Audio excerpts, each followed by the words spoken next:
بسم الله الرحمن الرحيم. اللهم صل وسلم وبارك على سيدنا محمد. هنعمل مع بعض حواوشي.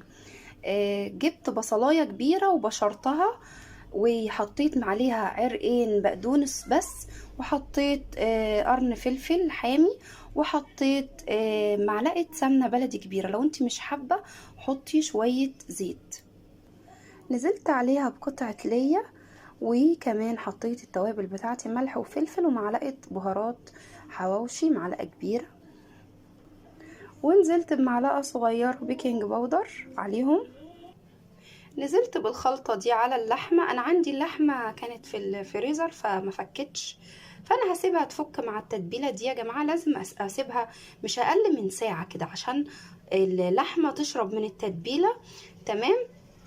وحطيت قطعة السمنة البلدي يا جماعة عشان تديها نكهة، عشان مش حابة الدهون الزيادة اللي بتبقى زي ما